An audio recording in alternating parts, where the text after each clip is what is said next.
লেগেছে। তো কাকলি দি আর অভিনব দুজনেই এটা প্রথম ওদের ছবি। ভূত মানে আমার কাছে আননোন, মানে ভূত মানে তো মাথা আছে, চারটে মাথা, ছটা হাত, সে মানুষের ঘাড় মুটকে দেয়।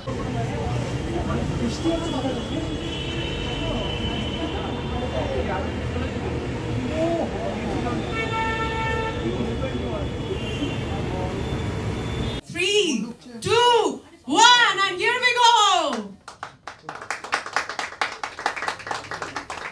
একটা জোরে হাততালি হয়ে যাক for the team ভূতপূর্ব।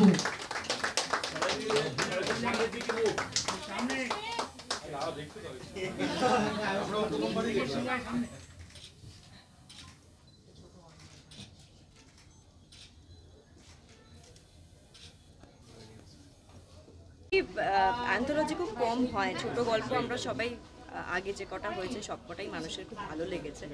তো কাকলি দি আর অভিনব দুজনেই এটা প্রথম ওদের ছবি এবং ওরা একটা অ্যান্থোলজি ভেবেছে এই তিনটে গল্প নিয়ে করবে এবং করেছে। এবার দর্শকের ওপর আমরা ছেড়ে দেবো দর্শকদের কেমন লাগবে। সবে পোস্টার রিলিজ হয়েছে, এরপর ট্রেলার আসবে, সিনেমাও রিলিজ হচ্ছে জুন মাসে। তো সেই জুন মাসের অপেক্ষা এখন আর কি। এটা কি তোমার প্রিয় জনার? হ্যাঁ, ডেফিনেটলি খুবই মানে ভূতের সিনেমা দেখতে খুবই ভালো লাগে আমার, এবং অনেক দিন ধরেই ভূতের কোনো ভালো সিনেমার স্ক্রিপ্ট আসছিল না, তো ফাইনালি এসছে যখন হ্যাঁ বলে দিয়েছি। একটু কি গল্পটা শেয়ার করা যাবে? কি থাকতে চলে? দেখো, মনোজ সেনের শিকার আমরা মোটামুটি যারা সাহিত্য পড়ে এবং যারা এরকম ধরনের গল্প পড়ে তারা মোটামুটি তারা জানেন, এবং আমার চরিত্রটা একটি বিধবার চরিত্র এবং সেই 60s 50s সেই সময়কার গল্প। তো এখানে সুহত্র আর আমি আছি আমাদের এই গল্পটাতে, শিকার গল্পতে, এবং বাকি মণিহারা আছে এবং তান্ত্রিক, তিনটে গল্প মিলিয়েই দেখো, ভূত মানে আমার কাছে আননোন, মানে ভূত মানে তো মাথা আছে, চারটে মাথা, ছটা হাত, সে মানুষের ঘাড় মুটকে দেয়। ছোটোবেলাতে এগুলো পড়তাম, কিন্তু যত বয়স বেড়েছে তার থেকে আমার মনে হচ্ছে আননোন যে জিনিসটা, তার প্রতি একটা ফিয়ার মানুষের থাকে। অন্ধকার, যেখানে আমরা জানি না কি আছে, বা ধরো একটা জিনিসকে আমার প্রচণ্ড ভয় পাই, মনে হয় এই চেঞ্জ ছোটোবেলায় হতো না, ইন্ডিয়া ব্যাট করছে, হয়তো মনে হলো চেয়ারটা একটু ঘুরিয়ে দিলে একটা উইকেট পড়ে গেল, কুসংস্কার, এগুলো ছোট ছোট ভয়ের উদাহরণ। ফিজিক্যালি একটা অবয়ব ভয়ের আমার কোনো দিনই লাগেনি, কিন্তু আমার মনে হয় আননোন জিনিসটার প্রতি একটা ফিয়ার আছে, একই সাথে একটা উত্তেজনা আছে, মানে ডিসকভারির যে উত্তেজনা, আবিষ্কারের উত্তেজনা, সেটাই মাঝে মাঝে ট্রান্সফর্মড হয় ভয়ে, মাঝে মাঝে উত্তেজনায়, মাঝে মাঝে আবিষ্কারে, সেইটা। অদ্ভুত কোইন্সিডেন্স, কিন্তু মানে ভালো উপহার, খুব সুন্দর উপহার। আমরা পোস্টারটা দেখলাম, বেশ অবশ্যই রোমাঞ্চে ভরা। ঠিক কি থাকছে যদি ছোট্ট করে শেয়ার করা যায়? দেখো, তিনটে বিখ্যাত গল্প, এবং এই গল্পগুলো সবার জানা, বিভিন্ন মাধ্যমে হয়েছে, রেডিওতে হয়েছে, সিনেমায় হয়েছে, এবং গল্প এবং গল্পের চরিত্রগুলো খুব খুব বিখ্যাত, খুব প্রচলিত।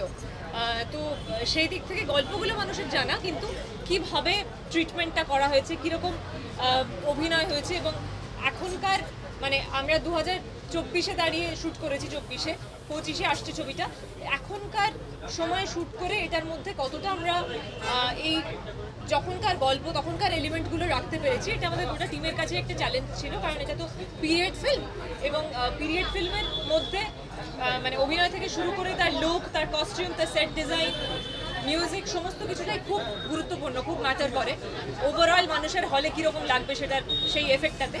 তো আমার মনে হয় গোটা টিম ভীষণ ভালো কাজ করেছে, ভীষণ খেটে করেছে, এবং সেটা যখন দর্শকের কাছে পৌঁছবে আমাদের আশা দর্শকদেরও সেটা ভালো লাগবে।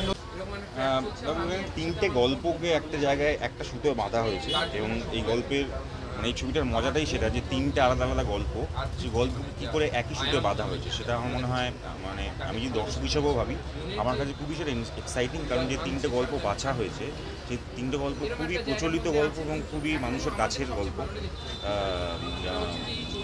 তান্ত্রিকের মাতু পাগলির গল্প, মণিহারা এবং মনোজ সেনের শিকার, তিনটে খুব অন্য ধরনের ভূতের গল্প, এবং যে গল্পটা আমি রয়েছি সেটি মনোজ সেনের শিকার, এবং আমার চরিত্রটার নাম পূর্ণেন্দু, এবং সেই চরিত্রটা এমন একটি চরিত্র বলা যেতে পারে কিছুটা নেগেটিভ চরিত্র। তো এই ধরনের চরিত্র আমি এর আগে করিনি, সেটা আমার কাছে নতুন। সন্দীপটা একদমই ভয় পায় না, এবং তার খুব ইচ্ছে দেখার একটু ভূত যদি কখনো সামনে আসে, আমার খুবই খুশি হব এবং একটু গল্প করবো। আর আমার মনে হয় যে ভূত আমাকে থেকে ভয় পায় নিয়ে যাবে, কেন মনে হয় জানি না, ছোট থেকে মনে হয়। তো হ্যাঁ, আর ছোট থেকে আমার খুবই মানে যবে থেকে আমি অভিনয় করছি সেই দুর্গার সময় থেকে আমাকে তখনও কেউ ইন্টারভিউতে জিজ্ঞেস করলে আমি বলতাম যে আমাকে ভূতের চরিত্র দিলে আমি খুব খুশি হব।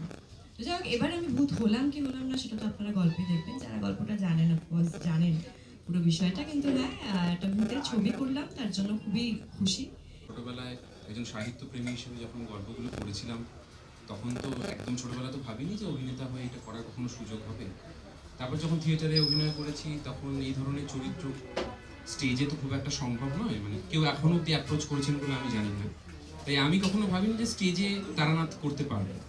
তাই প্রথমবার যখন তারানাথের চরিত্রটির কথা শুনলাম, এবং ইন্টারেস্টিং পার্ট হচ্ছে যে তান্ত্রিক হওয়ার আগের তারানাথের কথা, যে তারানাথ কী করে তান্ত্রিক হলো মাতু পাগলির সাথে দেখা হওয়ার সময়কার। তো সেটা আমার খুব ইন্টারেস্টিং লেগেছিল। আমার মনে হচ্ছিল এইভাবে আমি অন্তত কোনো কাজে সেই অ্যাপ্রোচটা দেখিনি, যে তারানাথের তান্ত্রিক হওয়ার আগের ভার্সনটা। এবং অবভিয়াসলি ওদের দুজন, আমাদের ডিরেক্টর দয়ের সাথে যখন আলাপ হলো, আমার মনে হয়েছিল যে ওনাদের কাছে ক্লিয়ার ভিশন আছে কীভাবে ওনারা দেখাতে চান।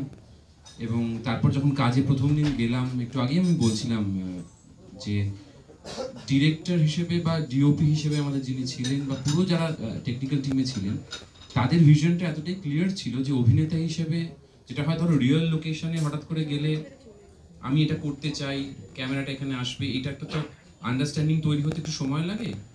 তো সেইটা খুব অল্প সময়ের মধ্যে হয়ে গিয়েছিল। তার ফলে যেটা হয়েছিল, সিঙ্ক করতে খুব একটা অসুবিধা হয়নি।